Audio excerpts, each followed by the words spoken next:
Ann, good morning po and thank you for your question. Sabi ni Mary Ann, Doc, salamat, I'm interested na magpa-check up sa aking tuhod.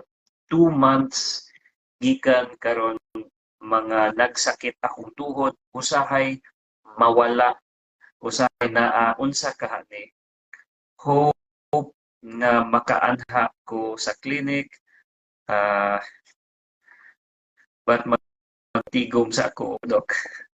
Okay, so for patients like Ma'am Mary Ann, meron tayong days na merong free clinic para sa tuhod.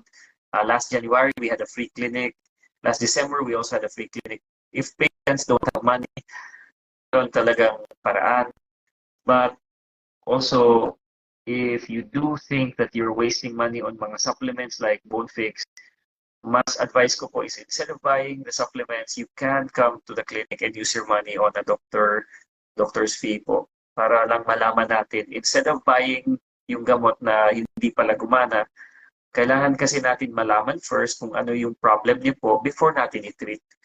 So, kay Ma'am Mary Ann, if 2 months na po nagsakit yung tuhod niyo po, tapos sometimes meron, sometimes wala, it can be very well caused by tendons or muscles or even imbalance tightness ng knee po.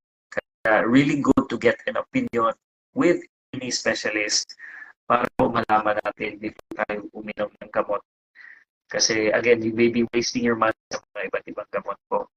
Last few minutes, we'll go to the questions dito sa live natin. Si Ma'am Ele Mendoza watching from Negros. Ang sabi ni Ma'am Ele is meron siyang metastasis, ano? Sabi dito. Wala yung question ni Ma'am Ele. She has metastasis and bone pain. Di makalakaw, may naipit daw na ugat sa spine bone. Possible pa ako makalakaw balik, Doc. Okay, so if you have a spine metastasis, ibig sabihin yung cancer has spread to the bone.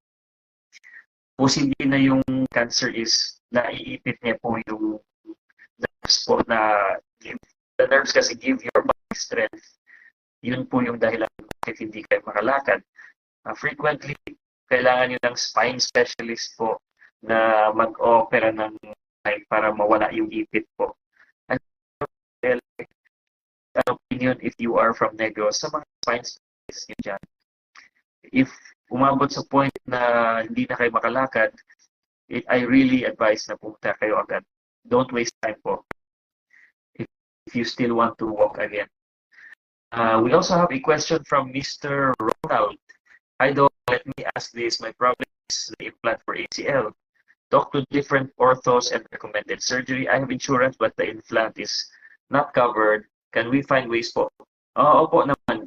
Sir Ronald, join the group ACL Reconstruction Community Cebu. And you can also ask if you have a consultation with the doctors po. Pwede natin kasi ibita sa mga government institutions like DSWD, PSO. Sometimes provincial government has a PSWDO. Cebu City has something called a CHAP. Yung mga government institutions can help patients, not just for ACL, but even yung mga patients that need a hip replacement, knee replacement, implants for a fracture